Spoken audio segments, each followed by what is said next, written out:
എല്ലാവർക്കും queen Mary ടോക്സിലേക്ക് സ്വാഗതം.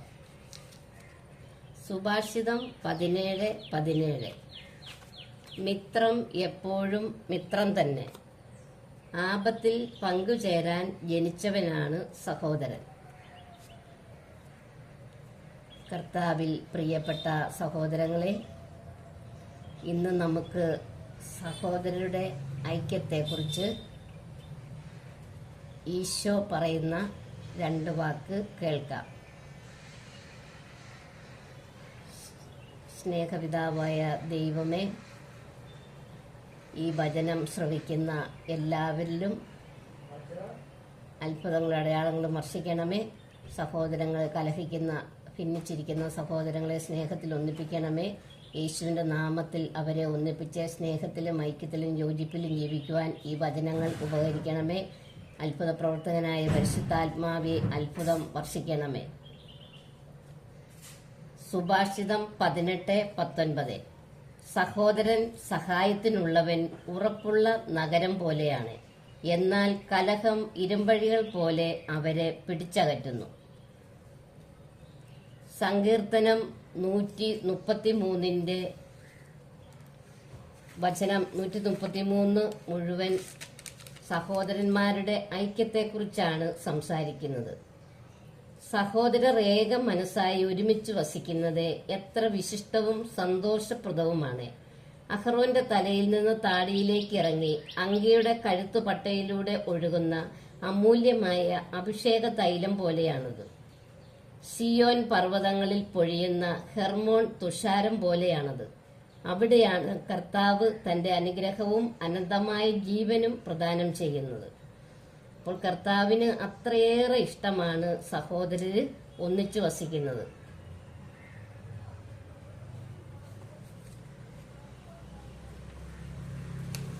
അതുപോലെ ഹെബ്രായർ 13:1 തിരുവചനം പറയുന്നു, സഹോദര സ്നേഹം നിലനിൽക്കട്ടെ,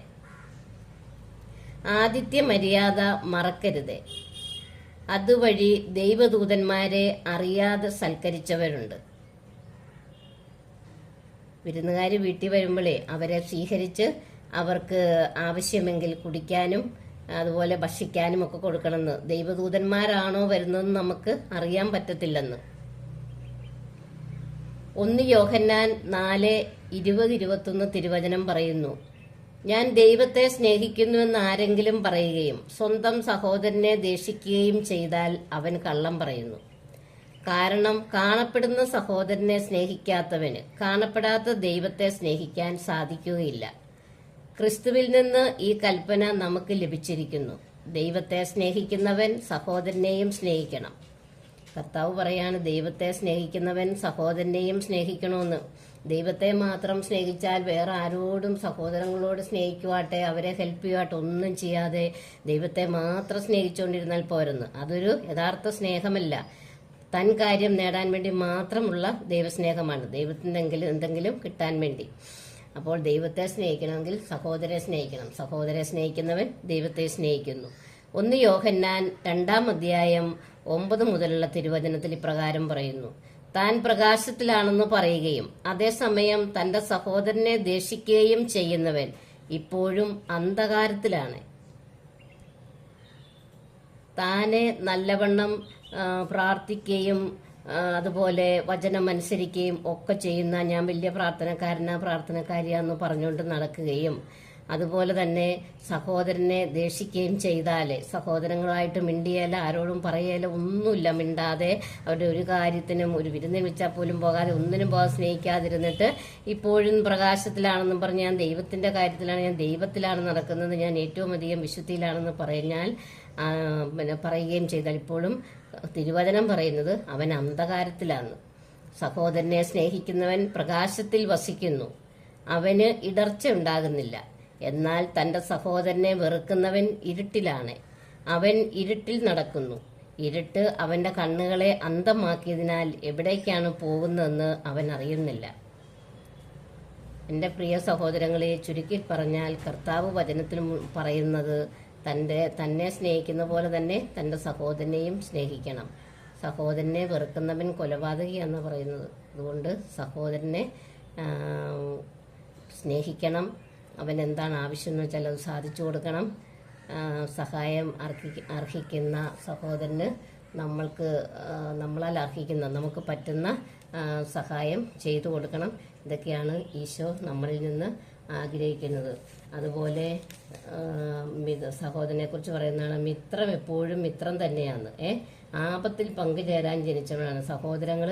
ആപത്തിൽ കഷ്ടത വരുമ്പോൾ ആപത്തിലൊക്കെ പങ്കുചേരണം. ഇപ്പോൾ ഒരു സഹോദരൻ ഒരപകടം സംഭവിച്ച് ആശുപത്രി കിടക്കുവാന്ന് വെച്ചു. അപ്പോൾ സ്വന്തം അമ്മയ്ക്ക് പറഞ്ഞ സഹോദരങ്ങൾ തന്നെ ഒന്ന് പോയി കാണുമോ, ഒരു സഹായം ചെയ്യുവോ, ഒന്നും ചെയ്യാതിരിക്കുന്ന എത്രയോ അനുഭവമുണ്ട്. അതുകൊണ്ട് നമ്മളങ്ങനെയല്ല, സഹോദരനെ പോയി കാണണം. അവനെന്താണ് ആവശ്യമെന്ന് വെച്ചാൽ അത് ചെയ്തു കൊടുക്കണം, അവനെ സഹായിക്കണം. അപ്പോൾ അവിടെ ദൈവമാണത് കാണുന്നത്, ദൈവമാണ് നമുക്കതിന് പ്രതിഫലം തരുന്നത്. അതുകൊണ്ട് നമ്മൾ സഹോദരങ്ങളെ സ്നേഹിക്കുക, നമ്മൾ തന്നെ സ്നേഹിക്കുക, നമ്മൾ ദൈവത്തെ സ്നേഹിക്കുക. അതുവഴി നമ്മൾ ദൈവത്തെ സ്നേഹിക്കുകയാണ് ചെയ്യുന്നത്. അതുകൊണ്ട് സഹോദര ഐക്യത്തിൽ സ്നേഹത്തിൽ ഒന്നായി ജീവിക്കുന്നത് അഹറോന്റെ തലയിൽ നിന്ന് താടിയിലേക്ക് ഇറങ്ങി അങ്കിയുടെ കഴുത്തുകളിൽ ഒഴുകുന്ന അമൂല്യമായ അഭിഷേക തൈലം പോലെയാണെന്നത് കർത്താവ് പറയുന്നത്. അതുപോലെ ഒന്നിച്ചു വസിക്കുന്നത് എത്ര വിശിഷ്ടവും സന്തോഷപ്രദവുമാണെന്ന് ഈശോ അവിടേക്കാണ് അനുഗ്രഹം വർഷിക്കുന്നത്. അതുകൊണ്ട് ഈശോയുടെ അനുഗ്രഹം നമുക്ക് സ്വായത്തമാക്കാം. രാജ്യം നമ്മൾ ലക്ഷ്യമാക്കി ജീവിക്കുന്നവരാണ്, നമ്മൾ സ്വർഗത്തിൽ പോകാൻ ആഗ്രഹിക്കുന്നവരാണ്. അതുകൊണ്ട് നമ്മൾ നമ്മളെ തന്നെ സ്നേഹിക്കണം, നമ്മുടെ സഹോദരങ്ങളെ സ്നേഹിക്കണം. അതുവഴി നമ്മൾ ദൈവത്തെ സ്നേഹിക്കുന്നു, ദൈവത്തിന്റെ പ്രകാശത്തിലേക്ക് നമ്മൾ നയിക്കുന്നു.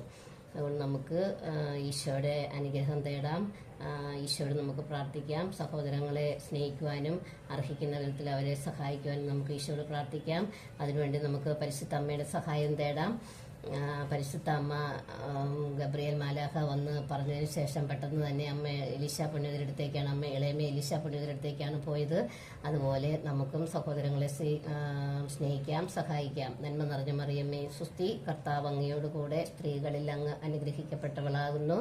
അങ്ങയുടെ ഉദരത്തിൻ ഫലമായി ഈശോ അനുഗ്രഹിക്കപ്പെട്ടവനാകുന്നു. പരിശുദ്ധ അമ്മേ, തമ്പുരാന്റെ അമ്മേ, പാപികളായ ഞങ്ങൾക്ക് വേണ്ടി ഇപ്പോഴും ഞങ്ങളുടെ മരണസമയത്തും തമ്പുരാനോട് അപേക്ഷിക്കണമേ. ആമേൻ. ഹല്ലേലൂയ, ഹല്ലേലൂയ, ഹല്ലേലൂയ.